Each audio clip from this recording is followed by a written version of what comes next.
इस वीडियो में हम जिरेंड के पार्ट 2 की चर्चा करेंगे।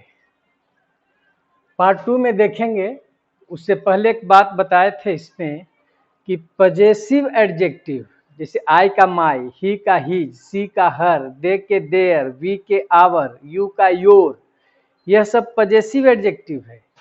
इसके साथ जब वर्ब आता है तो वह जिरेंड के रूप में आता है।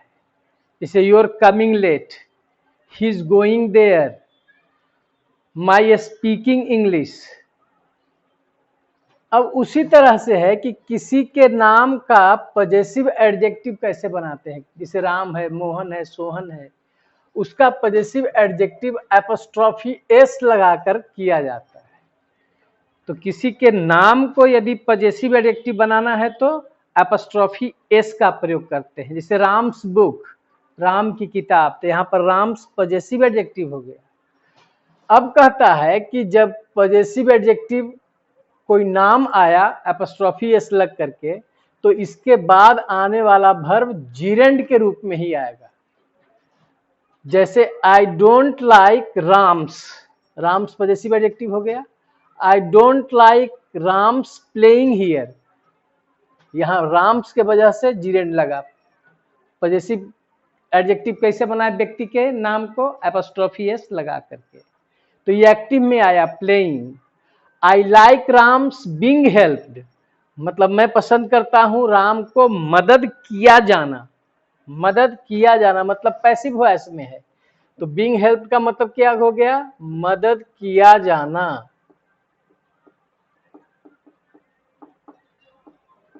मतलब किसी के द्वारा। तो ये जिरेंड एक्टिव में आ गया और ये पैसिव में आया। अगला देखिए, कुछ ऐसे फ्रेजेज हैं जिसके साथ टू लगा हुआ रहता है और वह टू जो है प्रीपोजिशन के रूप में रहता है, वह प्रीपोजिशन के रूप में काम करता है। तो हमने बताया है कि प्रीपोजिशन के बाद जो वर्ब आएगा वह जिरेंड के रूप में आएगा। जिरेंड के रूप में आकर के नाउन का काम करेगा। जिरेंड किस रूप में काम करता है, नाउन के रूप में। तो इसके साथ आने वाला वर्ब जिरेंड के रूप में ही होंगे। जैसे ही इज एडिक्टेड टू, तो यहाँ पर टू प्रीपोजिशन लगा हुआ है, एडिक्टेड के साथ to preposition. Habituated to, habituated के साथ टू प्रीपोजिशन है। लुकिंग फॉरवर्ड के साथ टू लगता है, प्रीपोजिशन के रूप में लगा है, इसलिए इसके बाद जिरेंड का प्रयोग होगा। तो ऐसे शब्दों के और लिस्ट हैं जिसको हम पीडीएफ में देंगे तो उसमें और लिखा हुआ है।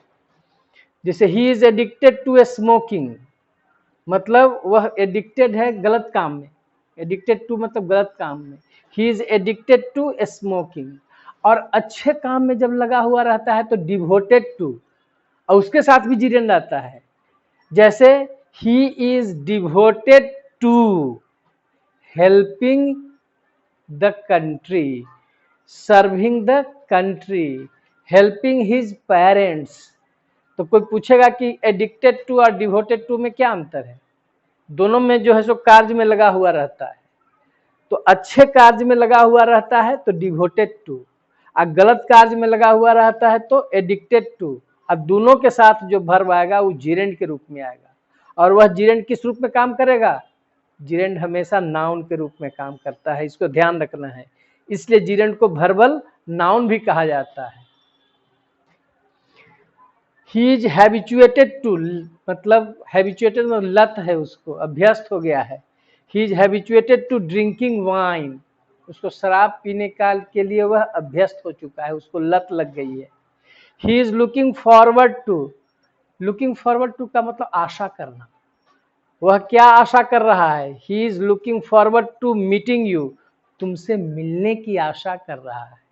तो लुक फॉरवर्ड टू का मतलब क्या होता है, आशा करना, ध्यान रखेंगे। कांट बियर या कांट स्टैंड, दोनों का सेम प्रयोग है। कांट बियर या कांट स्टैंड का मतलब होता है बर्दाश्त करना या सहन करना। इसके बाद भी वर्ब जो है सो जिरेंड के रूप में ही आता है। जैसे I can't bear being abused, passive में है, मैं बर्दाश्त नहीं कर सकता हूं गाली दिया जाना, पैसिव में है, किसी के द्वारा, तो जीरेंड का पैसिव रूप being plus V3। She cannot stand, वह बर्दाश्त नहीं कर सकती है, बीइंग इंसल्टेड, यह भी पैसिव वॉइस में है, अपमानित किया जाना। अगला पॉइंट है कैन नॉट या कुड नॉट हेल्प, जिसका मतलब होता है कोई काम किए बिना नहीं रह सकता है, या कोई काम करने से अपने आप को रोक नहीं सकता है, उसका प्रयोग है कैन नॉट। पास्ट में कुड नॉट हेल्प के बाद भी आने वाला वर्ब जिरेंड के रूप में आते हैं। इसको ट्रांसलेशन से बताए हैं। वह हंसे बिना नहीं रह सकता है, मतलब वह अपने हंसी को रोक नहीं सकता है, तो सकता है तो he can not help laughing, जिरेंड आ गया। वे लोग नाचे बिना नहीं रह सके, कोई पार्टी था, ऐसा गाना बजने लगा कि अपने आप को वे लोग नाचने से रोक नहीं सके, मतलब नाचे बिना नहीं रह सके, तो वैसे वाक्य को इस ढंग से बनाया जाता है। तो सके है तो they could not help dancing, तो इसका प्रयोग भी बहुत महत्वपूर्ण है, इसको ध्यान रखेंगे। अगला है नीड, रिक्वायर तथा वांट, ये 3 गो वर्ब है।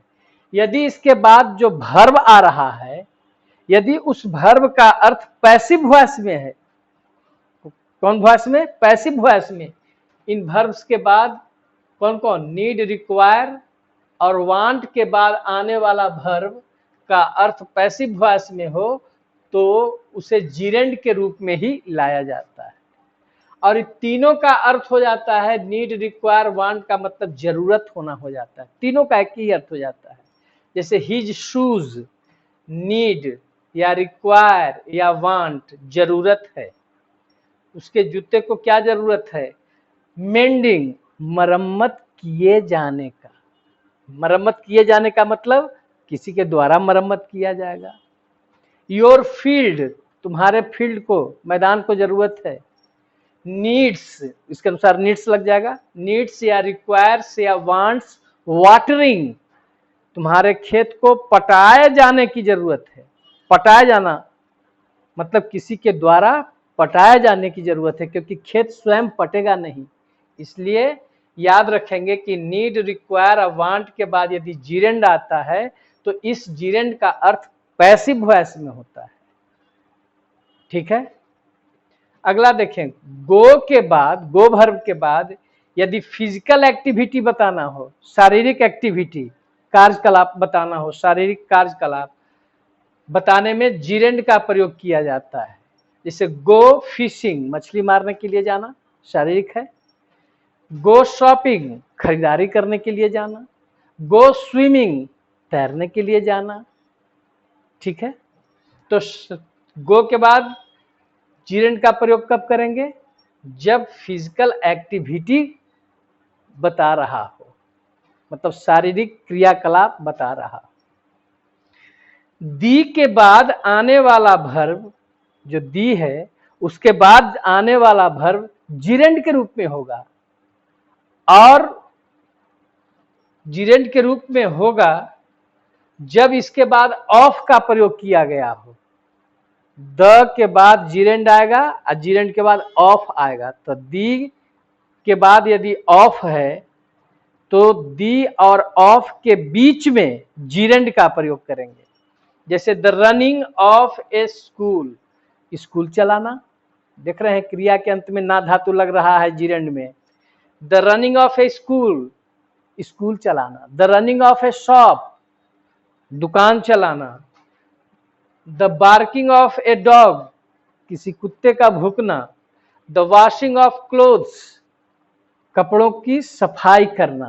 तो देख रहे हैं कि दी और ऑफ के बीच जो वर्ब आ रहा है वह जिरेंड के रूप में आ रहा है। तो इसको 1-2 बार इसको ध्यान रखेंगे।